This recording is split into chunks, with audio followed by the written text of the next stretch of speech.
Welcome to Film Formally, a podcast about film form and basically anything that Willa or I want to talk about at any time at this point. We are here for a special, very unusual, highly irregular episode. We are, for the first time ever for Film Formally, outside of the moderate climes of Canada and in Bologna, Italy. And I'm here with our guest this week, one of the 2 or 3 people who conspired to get me to go to Bologna this year, Tom Charity, VIFF Centre programmer. Welcome, Tom, to the podcast for the first time somehow. Thanks, Devan. Yeah, of all places for us to meet on air, this would be ideal. Yeah. What other reason is there, to go to Bologna other than to meet up with other Canadians? We are here at Il Cinema Ritrovato. This is a film festival with a bit of a unusual mission statement. Tom, do you want to try and fill our listeners and our viewers in on what is Ritrovato? Yeah, I haven't looked up the exact translation, but I read it personally. My translation is cinema recovered. And so it's a film festival entirely of old films, which to me at this point in my life and career is just like an offer I couldn't refuse.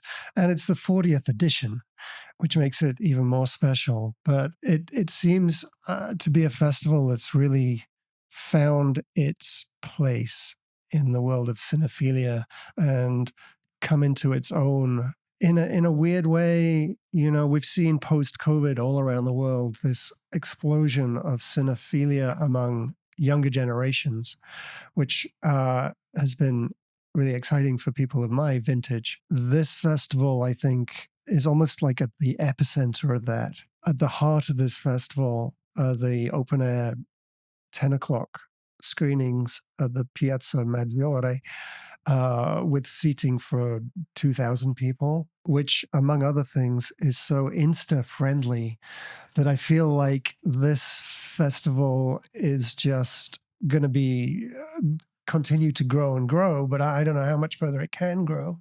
But it's kind of the perfect image for the Insta age to see these people sat by their thousands in front of the ancient cathedral at a cathedral of cinema, don't you think? I mean, I feel like that is really where the festival comes into its own.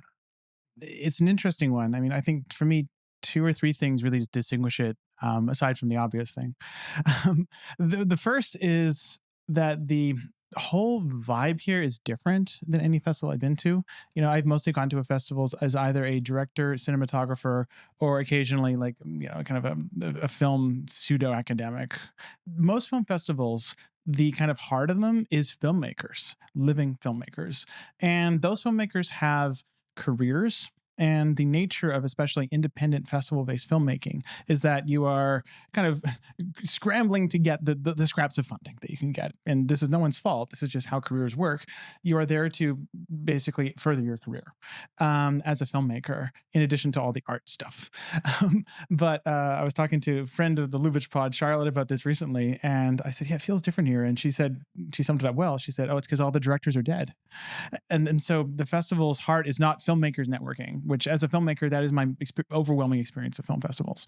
I mean, there's still a lot of writers writing. There's a lot of, things get sold and bought here, but it is so focused on cinephilia in a way that most film festivals are not in the same way, at least as far as the kind of the community is concerned. So I'm not a filmmaker, but attending film festivals as a critic or a programmer, you also get sucked into the requirements of whatever industry you're in. And I know a lot of people who go to Cannes and essentially spend the time taking meetings and then ended up watching screeners at home afterwards. That is my experience, is that I find film festivals are ironically usually the worst place for me to watch movies because there's so much expectation. And when I'm in a film festival, that especially if a film I worked on is playing there, I'm honestly half the time thinking, should I have gone to that meeting that's double booked with this? Should I have gone to the industry thing and met people? And I think it encourages that. And honestly, my whole experience here has been just loving even the not great movies I've seen scene, or just having conversations. I found it. I've talked to so many interesting people here just randomly, or just people academics, restorationists that I respect and whose work I love, or maybe we've corresponded in the past, and it's like meeting old friends who I've never actually met before. It's been really, really lovely. There's a whole different level of celebrity here. It's the one place, I think, where academics and archivists are sexy. Well, it was just like I saw this 75-year-old guy in a mustache at a line, and I just go, "Are you Christopher Frayling?" And that's the thing. Usually Christopher Frayling is not the person that young scrubs like me are going, But it was great. He was a gentleman. He was amazing. But I mean, so there are a few living filmmakers, we should admit. Kleber Mendoncio Filia, the director of The Secret Agent, is here. And they have a few guests like Isabella Rossellini, who was introducing Wild at Heart the other day. Guy Madden. So there are a few. But I think in general, it's true that filmmakers are much easier to love when they're dead. Usually with film festivals, there are big networking events, and like there's mixers and things. And I find those, I have a fraught relationship with those. Here, what I find interesting is that there's just a plaza, and it's the Piazzetta Pasolini, where it's just outside the Cineteca's library, and it's just open all day, late into the night. And you can just sit and in a beautiful setting, talk with random people. It's a lot, and it's not guarded. There's no gate. Any random person can walk in and just chat with the VIPs. It feels unusually open. It seems a bit less stratified than most festivals. Yeah, it's also a very contained city. We're in the old town of Bologna, and you can walk across. You could probably walk the entire perimeter in 90 minutes, but you can walk from one side to the other in probably 20, 25 minutes. A little longer now, given the climate. Yeah, that's true. By the end of the festival, it takes a little longer. But I agree with I think something you said at the top around one of the acute pleasures of being in a festival like this is visiting the half dozen cinemas across town that they're screening films at. And this being medieval Italy, the theaters may not be medieval, but they're not multiplexes. They all have such a sense of character. It's a very, very easy just to get from one to another. Most of them are like 5 to 10 minutes apart walking. And so you do find yourself bumping into people fairly easily and chatting in the lineups and meeting for a drink afterwards, and it's all very, very civilized. But I think having a festival in a small town like this is ideal. And so, I mean, we can't escape the thing that everyone's talking about with the festival. If there's one subject of the conversation, it's the fact that we are currently in the hottest week in European history, depending where you are in Europe. And so the reason why we are in, for the YouTube viewers, in this nice old room is that I planned to record this on a beautiful plaza, but it is currently 40 degrees outside. And it is an interesting thing running a film festival in Europe in 40 degrees. How are you holding up, Tom? I have to say the downside for the quaint old cinemas that I was just waxing romantic about.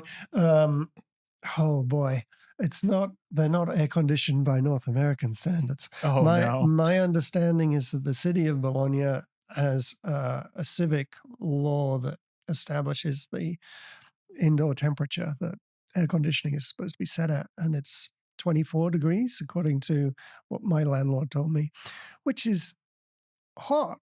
It is still hot. That's a hot day in Vancouver. Us Canadians aren't made for this. I've spoken to a bunch of people I've met here before, and we are all stumbling through sentences in a way that I think everyone is mutually embarrassed as to how we are comporting ourselves verbally. It is very interesting. So this is probably the least coherent you'll hear either of us be on mic in a while. But yeah, it is actually interesting how much it changes the dynamic of the festival for me, where everyone is just trying to conserve as much energy as possible, going from cinema to cinema, spending as little time as possible outside, which you got to do. I mean, I've never been to a film festival where people are waving fans all the way through it, like paper fans. In air-conditioned cinemas. That's how hot it is. So as far as screenings that we were hopefully awake for, are there any highlights of the festivals that you'd like to talk about, Tom, and anything about those screenings that made them remarkable in ways maybe good or ill? Okay, so we should say that there are several retrospectives that run right through the festival. Barbara Stanwyck is kind of the looking down at us from all the festival posters, looking imperious. She's the face of the festival. She's this the year, face of the which is great. festival. Couldn't have picked a better actor. I confess, I spent €3 on a poster to take home with me. We got a bag. We got a bag. Yeah, I got the James Dean bag, which I was a little disappointed by. But Barbara Stanwyck, Mitchell Leisen, 1930s kind of screwball sub-Lubitsch director. Ritwik Ghatak, an Indian filmmaker who was, hand on heart, the one I was most excited about. Daisy Itu, a Japanese filmmaker who I'd never heard of before. There's also the Centennial Retro they do. So they do, every year they do a series of films from 100 years ago. So this year is 1926. So a lot of the films I saw from 1926, actually. And next year, 1927, which, knock on wood, maybe Ritrovato folks are listening, you can program a little film called The Student Prince in Old Heidelberg. Some of us are excited. There's dozens of us. What I find interesting, too, is that these series overlap. Like, Stanwyck was in a few Mitchell Leisen films. Yeah. And so there's a bunch of films that are both Stanwyck and Leisen series, which is fun. I mean, I've got to say that if you're programming a festival and you've got 2 or 3 Barbara Stanwyck movies and 2 or 3 Mitchell Leisen movies every day for a week, then you've already got it made, right? Oh, yeah. This is like such a utopia. Not all the films are like that. And there are many random films kind of interspersed with these retro screenings, which are, I guess, here because they've been newly restored. So it's been interesting. Just, you have to book in advance to get in. You may be able, there are kind of waves of ticket releases, and you may be able to get access at the last minute. But I actually didn't use the rush line once. I've just booked screenings. And because of that, and because I didn't necessarily book my first choices in every time slot, because they have more pass holders here than they have capacity. I understand they have 5,000 passes, and if all the cinemas are operating, it's less than 2,000 seats. You find yourself being compelled to make discoveries by the randomness of what you're able to book in advance. And that is also, I think, a great joy of the festival. I think a lot of the festival seems designed to taking kind of certain things out of your hands in that way, like booking seats too. Like, you have 2 options on the website. We're getting very into the weeds, which I love. You have 2 options on the website. You have automatic seat selection, which you're heavily incentivized to do, because you can also manually select a seat, but it's like Ticketmaster. The seats are going second by second. And so if you actually select a seat you want to, like, sit next to, like with Anya and I, we were trying to sit next to each other, but it's not feasible unless you want to get, scooped by everyone. So I've heard a couple of people say this, that it's actually by design that they do that to kind of, 1, discourage talking during screenings, and 2, to force people to meet new people, hopefully. I think that, I have no idea if that's conjecture or not, might be, but I think it's a nice idea. It's a nice reading of the situation. That's interesting. Last night was maybe the first time where I was annoyed by friends chatting between themselves at the start of a film, and it was just for the first 5 or 10 minutes, but still it was so unusual that I noticed it, and it was one of the rare screenings that wasn't packed. I think out of the dozen screenings I saw one instance of that behavior where two Germans behind me were talking over Molly Haskell, and the guy next to me just told them like to shut the fuck up in Right. that exact phrase, and they did. So it worked out great. But yeah, no, the behavior here is great. People are very respectful of even the bad films. We saw the first film I saw was Plan 9 from Outer Space, which I don't know why they like. It's a actually I should. I don't rewrite know that. why you went. Plan 9 from Outer Space. So I love Ed Wood. Anyway, I love Ed Wood, and we went to it, and everyone was actually respectful to a fault of that film, because I find that film endlessly hilarious. It's torture. It's truly for masochists, but it is so damn funny. And it got at most like a couple of titters from the back. And I think the best way to watch that film is to belly laugh. I have a long spiel I can go into about how even derisive laughter need not be disrespectful. It was interesting how seriously everyone took it. And in a way, I was like, oh, that's a shame. It's such a funny movie. But on the other, it's a very nice gesture of kind of good faith towards that film of, okay, people are actually giving Ed Wood, of all people, the time of day here. They applauded the end of the film. It was a piece of shit, but they applauded it anyways. And I thought that was very special. Yeah, well, it reminds me of something else I wanted to share is that several screenings, by no means all, but several screenings come with academic introductions or critical introductions, as the case may be. The quality of those obviously is erratic depending on who's speaking. But at one screening, and I won't name names, but at one screening we had a French academic speaking, and he got it badly wrong because he made his introduction in French, then it's translated into English, then it's translated into Italian, and he began in a very self-indulgent manner about how he likes films of all kinds and all genres and proceeded to list them all. So therefore, he was qualified to talk about whatever it was, and went on in this vein for a long time, and then talked about how he'd written a book about Barbara Stanwyck, and then talked about how Barbara Stanwyck, and actually, about 10, 15 minutes in, it was beginning to get interesting, but the audience was losing patience. And he actually got clapped off the stage. But even then, it was so polite because it was people clapping and applauding, but in a way that was clearly like, get the fuck out of here. No, it's all very civil. The quality of the intros, I think, is highly dependent on whether the people doing the intros know how to be as efficient as possible, because everything has to be translated at least once. Speaking Italian, translate to English, speaking English, vice versa. Speaking any other language, you have 1/3 of your usual time. So someone like Dave Kerr totally understood the assignment when he introduced What Price Glory. He was super efficient, just straight to the point, no dilly-dallying, got to it, did his exact 20 minutes, left, and we all learned a lot. A couple others I went to spent a very long time introducing the musicians, a very long time. But him, I think, I also really appreciate Irene Jacob. She was great when she was introducing Three Colors Red, which was not a great screening for a few technical reasons, but she was amazing because she deliberately didn't translate the Italian questions she had, and but answered them in a way that felt calibrated so that in her answer was the question embedded. It was very well done, very efficient. So good job, Irene. There was a few tiresome ones, but in general, everyone was well received and respectfully treated, which is very nice. So one of the random things that I went to see, and that's maybe my biggest discovery of this festival, is an Indian film called Pakeezah, by a filmmaker that I had never heard of, really. I'd vaguely heard of Pakeezah before, which is why I booked it, but vaguely. It's from 1973.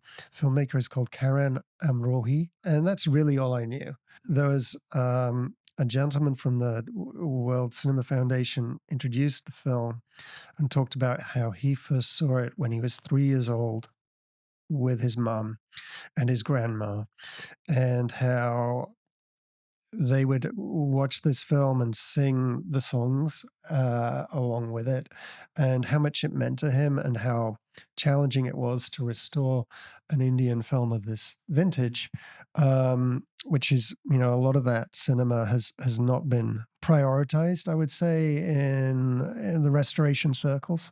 And I think Indian Film Archives or Foundation are really kind of stepping up, certainly at this festival with Pakeezah and with the Ritwik films have done a phenomenal job on everything that I've seen, which is maybe half a dozen of the titles. And Pakeezah had a fascinating back history, which this film was started in the late 1950s. They got a few months into production and scrapped it because Mother India came out, and they decided that the film had to be reshot in CinemaScope.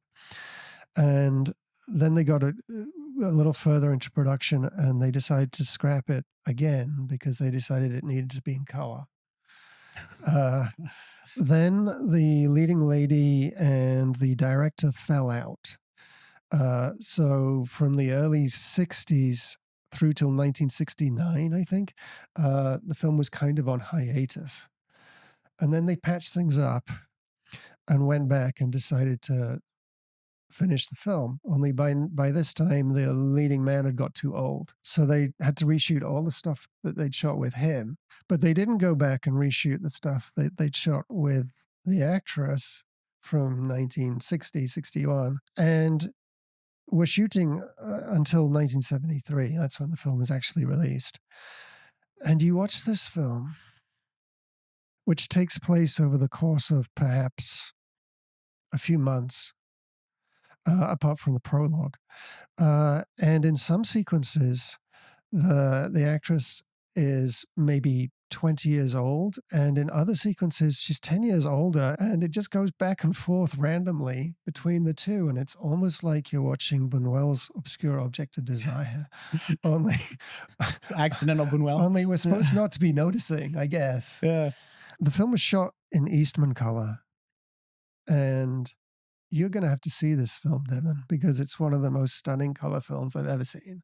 Not a surprise that the song and dance numbers are really sumptuous and beautifully filmed in a kind of Stanley Donen-esque way. And yet there are also really clumsy pieces of storytelling and direction. For example, the leading character is a dance girl, a courtesan, and a wealthy landowner kind of buys her for the night and whisks her off on a barge, bed of roses on this barge. And as they float down the river, suddenly a servant interrupts to inform him that there are wild elephants on the bank of the river, and he goes and takes a shot at one with his rifle, and the next thing you know, these wild elephants are stampeding the barge and breaking it up, and that's how our heroine's virtue is salvaged. And she floats off down the river, a bit like in Night of the Hunter or something, and comes to rest on a sandbar next to a tent, and wouldn't you know it, this is the tent of her soulmate. So it's a remarkably naive but kind of fairy tale on the one hand, but also quite an extraordinary and accomplished film in other ways. And I've never seen anything quite like it. For this festival, I really prioritized seeing films that were either restorations that were new to me, or were maybe 35 mil versions of poorly represented films on home video. Because I'm always trying to go, okay, what's the ceiling for this film? Right. And so the former, I saw What Price Glory, which is one of the latest MoMA restorations of the festival. It's one of, I believe, 3 films that MoMA and Dave Kerr, friend of the pod, worked on. The other 2 being the 2 Chaplin films that I'm going to see tonight. And so I can't speak to the ones I haven't seen yet, but What Price Glory was fascinating. It's a Raoul Walsh film from 1926. It is this weird combination of a sex farce and a World War I epic. It stars Victor McLaglen, among others, and Dolores Del Rio. And it's about 2 soldiers who essentially can't help from going after the same women over and over. They're in France, and it sort of contrasts these horrific battle scenes with their kind of almost semi-comedic romantic hijinks. And I think the battle scenes are by far the most interesting thing in the film. They're borderline like Slavko Vorkapich, like fantasias of surreal editing. Dave and his restoration team have done an unbelievable job of recreating the tinting effects of the battles in particular, where, for example, whenever a cannon goes off, you have a splash of orange or an otherwise blue scene. It's all tinted. It's monochrome, of course. I accosted Dave after the screening going, what technique was that? Was that stencil? And he told me it was an obscure technique that I've forgotten the name of in the frenzy of this heat. I'll ask him eventually. But the effect was this lovely surrealist hellscape of battle that I've never seen anywhere else. And it was, I think, by a wide margin, the highlight of that film. So I was at that too. Mhm. Was that actually historically accurate? What's the source for that? This I don't know the details of, because I know that the MoMA is, I'd say, and I've talked to other restorationists who don't agree with this philosophy, but I think there's very good arguments on both sides of this. Of when the MoMA film restoration team knows that there is tinting in a scene, or maybe they have maybe some indication in the press that there's some effects or something, they might be willing to, in the case of Rosita, speculatively tint it in a way that maybe matches the norms of the time, but isn't exactly available in a print. Because, for example, in Rosita, the Lubitsch film from 23, they didn't have a tinted print, but they knew the night scenes would have been tinted. And so they kind of did some creative tinting for that effect. In other cases, they'll have a tinting report. In best cases, you have like a nitrate print or something with tinting still there, but I don't believe that was available for What Price Glory. I don't know what they based off specifically, but it would have been likely based off some historical document, but not exactly referring to the applied color of a print. So that film I thought was, it was a flawed film, but one of the highlights of the whole festival for me. The flip side of that is something like Ball of Fire, which is a Howard Hawks film shot by Greg Toland, 1941. The most famous film he shot in 1941. Who knew? And it's a comedy. It's a remake of, or it's loosely based off Snow White and the Seven Dwarves, except the Seven Dwarves are encyclopedia authors, played by the best character actors in Hollywood. And Barbara Stanwyck as Snow White, as a gangster's moll, a club dancer. And it's all shot in incredibly deep focus, and it's super dense. It is the most dense visual romantic comedy I've ever seen in my life. Every frame is chock full of like 7 or 8 faces, all in perfect deep focus. Toland was already on that kick. And the problem is that the only available version of it digitally is a horrible like telecine from ages ago. It's not available in HD even. It's awful. You cannot see performances because the film is almost all wide shots. And they play a 35mm print, so like a moth to the flame I went, and it wasn't a great print. It had a lot of problems, but to say that it was a revelation compared to the existing digital version would be to understate it. And that's part of what this festival has been so special for me for, is I've learned so much about what each of these films can look like when given, even given subpar, but better than what's available circumstances. So that was a very special screening for me, even though I talked to a couple restorationists after, and they were just like, oh, I couldn't believe there's such a bad print. And I'd be like, yeah, it was a bad print. Isn't that great? Much better than the, what I've seen. But so, it's, if your standards are low enough, even a bad print of Ball of Fire can be amazing. Yeah. I mean, I've never seen that in the cinema, so I wish I could have got into that one. It was a hot, there was a few hot tickets I went to this year. The other was The Devils, which there was a lineup. I've never seen such a line for a movie. It was incredible. I think very few people in the standby got in, and the standby was around the block. Yeah. And that was, I guess, one of the most talked about films of this festival. For sure. Ken Russell's The Devils, which is famously effectively censored for a half century. And how was it for you? 2 words: crucifix orgy. I forget. Have you seen The Devils? I have, but I haven't seen this full version.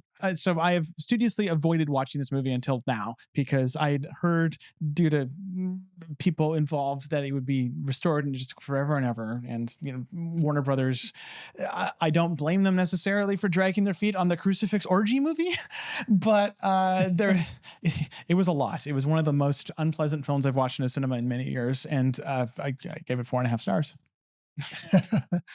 Yeah, well, in a similar vein, I mean, this is kind of blasphemy in a place like this, but because I couldn't get a ticket to Ball of Fire, I went to see Visconti's Ludwig, and actually that reminds me, the Visconti is another retrospective here, and And that film had a very good introduction by a woman who did not introduce herself, but was clearly the the daughter of somebody who worked on the film. And she shared the backstory about this. This is a 1973 Visconti movie with Helmut Berger as the mad Bavarian king Ludwig, and apparently at some point late in production or in post production, Visconti suffered a stroke and was somewhat debilitated by this. So, uncharacteristically, the producers of the film were able to wrest it away from his control and cut out nearly an hour and a half of his ideal version of the film. They put it out at 2.5 hours. So he was very unhappy with the film. Cut to a couple of years after his death. By now we're in I think 1980, and the company that owned the film went bankrupt. And the speaker's mother spotted in a newspaper ad that they were auctioning off everything from Ludwig. So she called round several of the collaborators who had made the film, and they decided to all pitch in, form a company of their own, and bid for the film. And by that process, they got all the, I guess they got the camera negative, and were able to patch together the full 4-hour version of the film as Visconti would have wanted. And I have to say, you watch this film and you think you've had a stroke as you watch it because it's so slow, and and you're just dying for a 2.5-hour cut after a while. Things pick up a little bit by hour 3, but boy, that was a slog. It's interesting how, I mean, at a festival like this, like even the bad films, like not bad. I don't want to say Ludwig is bad. I've never seen it, but even the films that maybe you don't appreciate as art, like the experience of the event can make up for it. Well, I sure appreciated seeing it in the Modernismo cinema, which is by far the most comfortable and the coolest of the screens. Yeah, it's the the Modernissimo cinema is kind of the hub of the festival. It's the central cinema. It's not actually that big, but it's a very old, nice looking. I feel like it's a retrofit of a theater, of like a different type of theater, because the screen is really recessed. I have mixed feelings about the Modernissimo because on one hand it's a beautiful space but on the other hand the screen is very small, and due to reasons that are very understandable at this festival, they need to have space on the top and bottom of the screen for subtitles in both English and Italian. And so Three Colors Red was really badly hit by this because it's 185. So they shrunk it by about 20% on a screen that's not that big. And I was seated on row M, which is quite far back. And the viewing angle of the screen was very small. It was like much smaller than my television at home. Yeah. And it was just surrounded by 20% black borders. It was a real shame because that's a wonderful restoration of the film. It was the 2021-22 4K. My experience of that film was quite dampened by that. And so I feel like it would be a very ideal venue if the screen was just 30% bigger. Yeah. Well, I mean, I feel somewhat for the Italian audiences because most English language films, they'll play them in the original language, right? When you do have to read the subtitles, it's pretty hit and miss as to whether you're going to get a good sight line on the subtitles. And the timing is clearly Italian manual. titles are below the English titles. Yeah. But we must say, this is such an international festival. Yes. I mean, I've met people here from all over the world, lots of people from the Americas, lots of people from Australia, and every other person is British. So it's lovely that it's such a mecca for people from all over the place. I've met so many just random people I never knew here who are from all around the world. And it's just, everyone has that, even more than most of us, that thing in common of like, if you're going to Ritrovato, you're very self-selecting. So you all have something very key and probably elemental in common, which is very, very special. Somebody, I think Ian Christie, introduced one of the Mitchell Lyson films and asked for a show of hands of anybody who had not heard of him before the screening. And he said he was surprised, maybe 20 hands went up. He was surprised at how few hands there were. But then, we're all cinephiles. We've heard of Mitchell Lyson. We may not have seen Practically Yours or Young Man with Ideas. those are two new ones to me that I saw this week.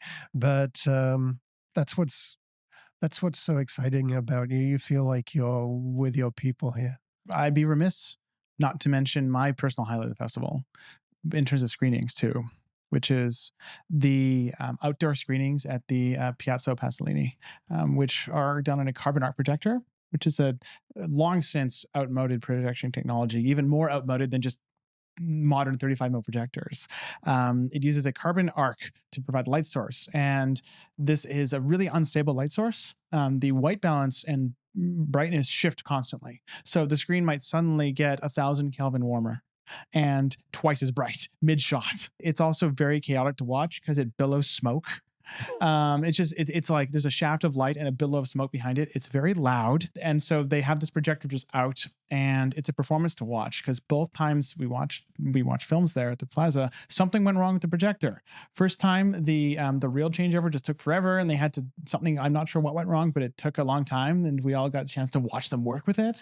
The second time the reel fell off the projector and clattered to the ground, spectacularly mid film, and so you saw End of Last Temptation, the film break.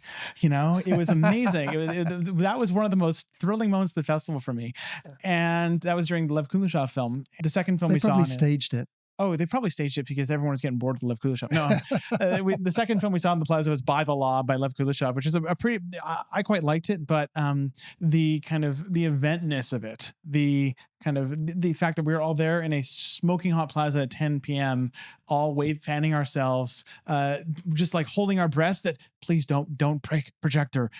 That was the most memorable part of that screening. And just as a happening, I loved every second of it. Right, it was right. very, very special. And then we saw a few nights before The Adventures of Prince Ahmed, and alongside a selection of other cartoon shorts. And just the atmosphere in that plaza was electric. I've never seen anything like it in the movie world. It felt more like a concert.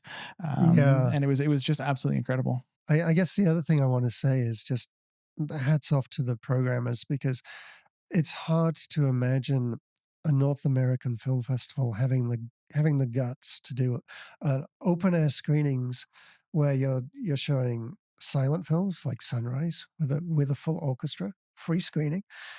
You're showing the next night, I think, Wild at Heart, which is not a safe film. I mean, this is quite an explicit, sometimes quite a violent film. This is Italy, so even at midnight, you've got kids under 10 kind of walking around, being, in some cases, ushered hurriedly past. And then Agnes Varda's Vagabond. I mean, impossible to imagine this. We're from Vancouver. To imagine this being these films drawing 2,000 people at midnight in Vancouver. It was so bizarre to me that right next door we were at the Modernissimo watching Irene Jacob introduce Three Colors Red, and I thought that would be the toughest ticket of anything I got, because I'm like, what, you famous lead actress of a film that basically everyone in the cinephile world loves, in a modern air-conditioned cinema? That'll be tough. So I prioritized getting the ticket. That theater was at best 3/4 full. That's after they let the other line in. Just across the plaza, The Stranger packed everywhere, packed completely, thousands of people watching. This is Orson Welles' The Stranger. Yeah, 1946, in my opinion, a very middling Orson Welles film. So that is, I think, of far less prominence than Three Colors Red in popular world cinema. And I was just shocked that this is the audience of this festival that would rather see The Stranger. Well, I was there for the Alfred Hitchcock home movies, which they showed immedight before The Stranger. That gets the butts in the seats, the Alfred Hitchcock home movies. Yeah, and I loved it. I loved that. My tastes, no, I guess for once, this feels like a very vainglorious thing to say, but like, it is the rare case where my tastes are more mainstream than whatever group I'm in. And I was like, I saw the comfort food movie, and I'm happy I did, but I'm just so happy that everyone was out to see The Stranger. The last kind of element that I think it's been an interesting theme from my experience here has been the question of projection technology, actually.